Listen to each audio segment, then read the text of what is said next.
Arsenal didn't play their best tonight, and that's exactly why this win matters. A gritty 2-1 victory over Brighton. Okay, some pressure moments, but the Gunners still to store. These are the games that define champions.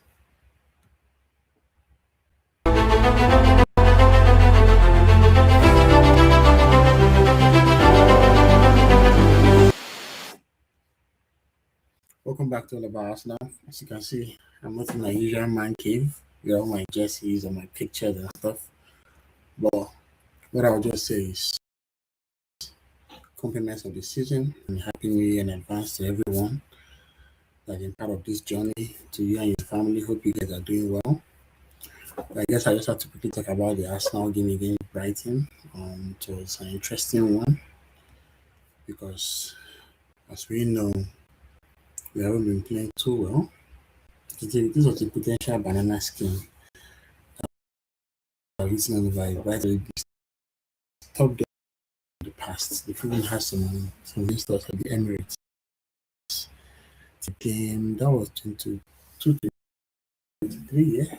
When we really gunning for the loss to Man City, it was against Brighton that we also lost 3. So I remember well. They braved, they always caused problems for us.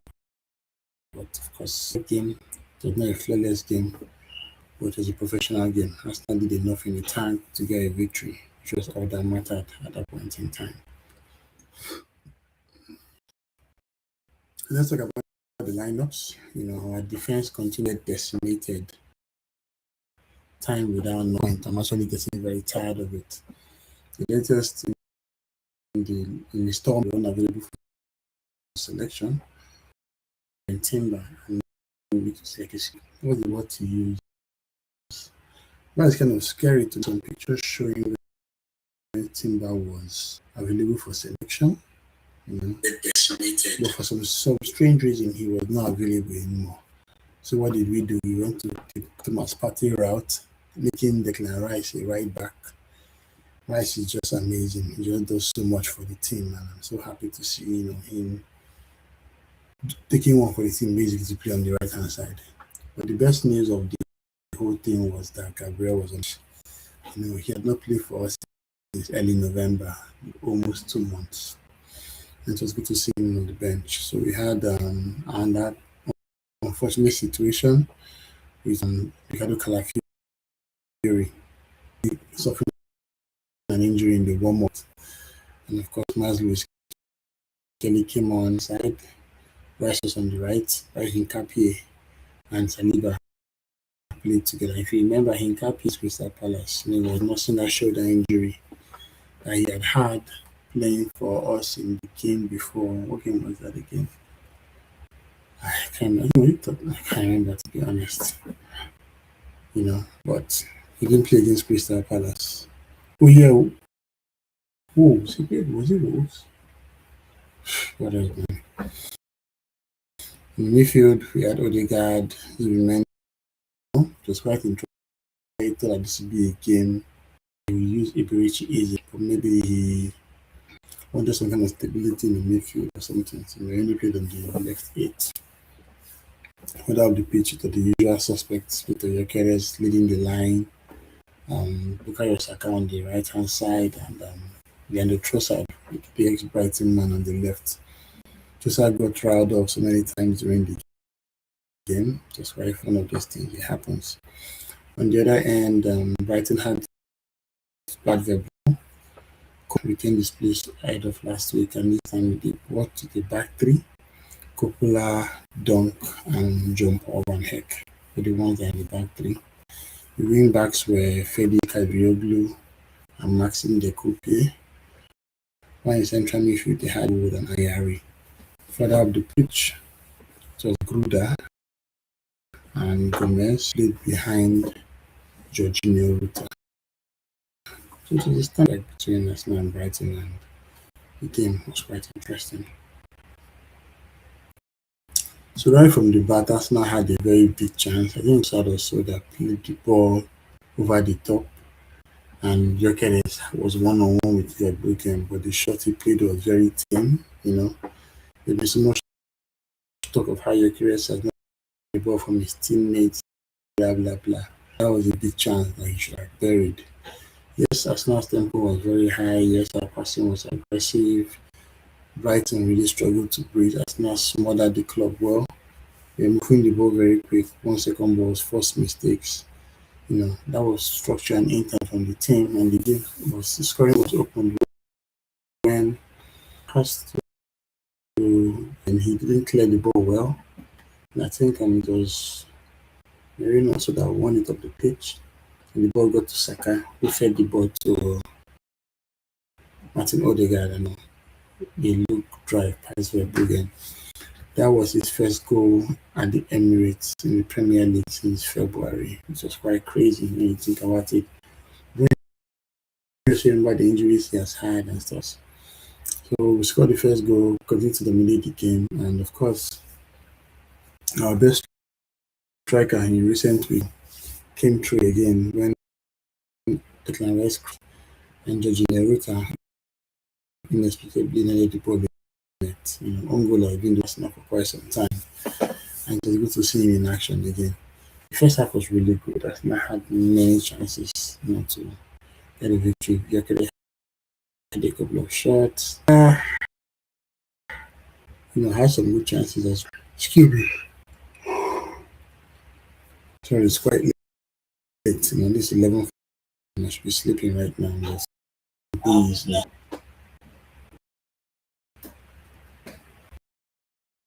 sorry, I need to real quick.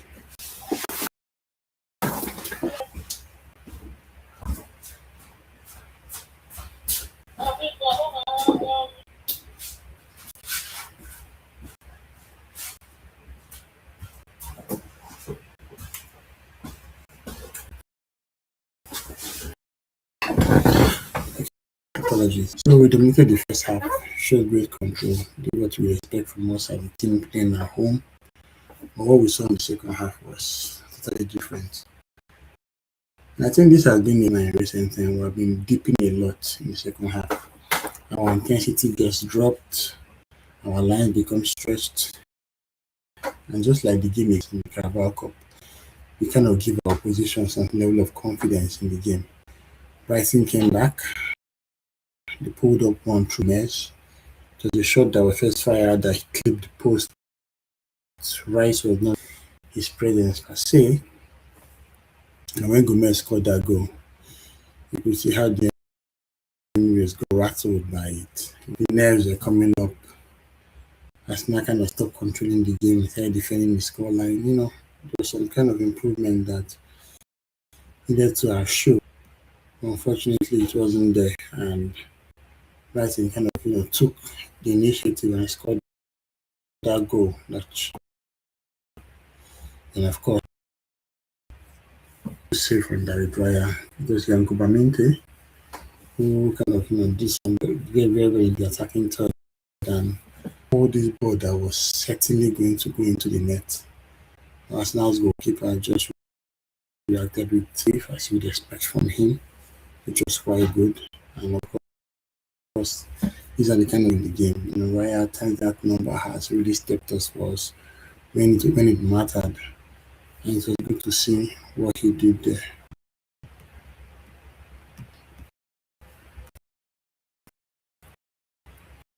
So I'm just talk some more around some other things during the game, like some tactical talking points. Yes, I set up the team to dominate early and it worked, but as soon as Brighton adjusted, I couldn't react well enough. I went season, but yeah, this is a new level that we have to reach. But one thing was that we did not dip.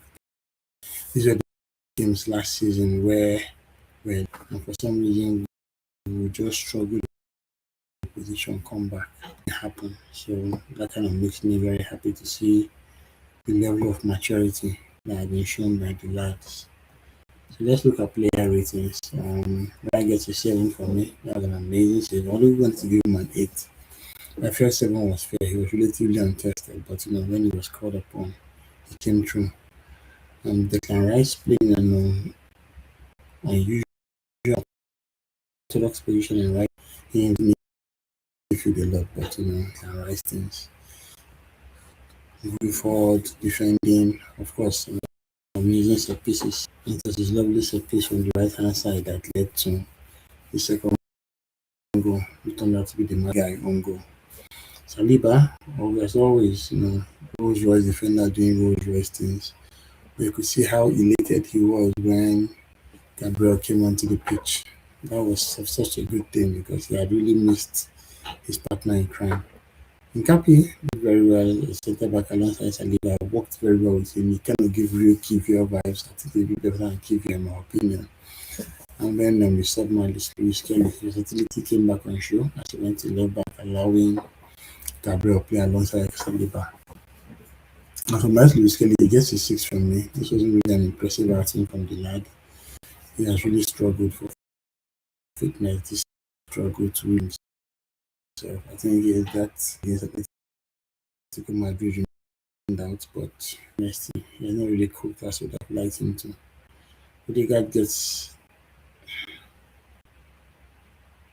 it's not an 8 I gave Odegaard. Why would I give Odegaard an 8? To me, I think it's probably a typo. Apologies. So he gets a 7 from me. He had a good game. But no, he actually gets an 8. He scored. Yeah. And kind of, increase our tempo, did very well. Yeah, so I take that back. Liga gets an 8 from me. Well deserved 8 well, actually. You know. Declan Rice, I've spoken about him already. Martins Mendy, a 7 midfield as you would expect.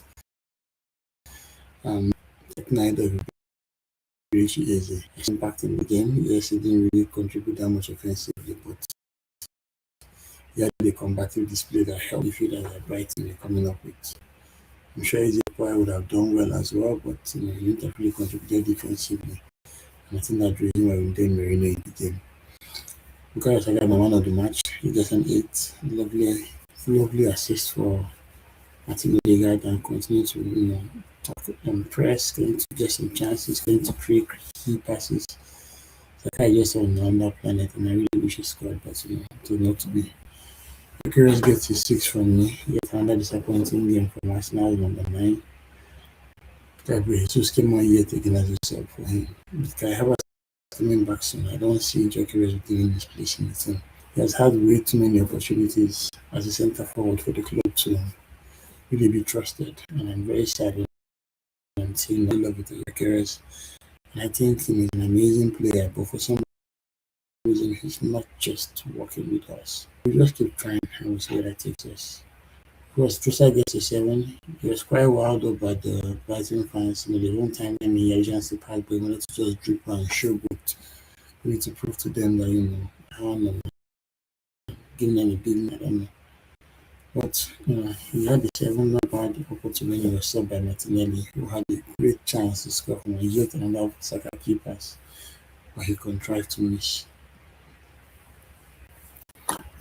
Our next opponent is Aston Villa. This is going to be a very difficult game because Emirates are in amazing form. Like they even went to Stamford Bridge and defeated Chelsea as well. It's just crazy. So that's now how their work cut out for this game. We'll see if we can do a preview maybe on Tuesday morning. We'll try. Promise, only my it's only not the opportunity to do this. I'll do my best to, just for you guys. And I just see how that goes.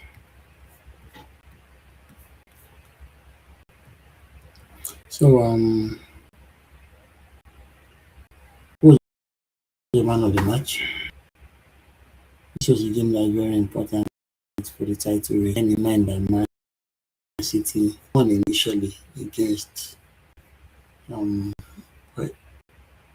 Forest. Yeah, we were hoping that Nottingham Forest was going to help us with, it's not to be. So, guys, who was the man of the match? Your thoughts in the comments. Don't forget to like and subscribe. And thank you for everyone that been part of all about Arsenal. Need to sleep. I was kind of tired, man. You can see how my voice is sounding. But thanks again.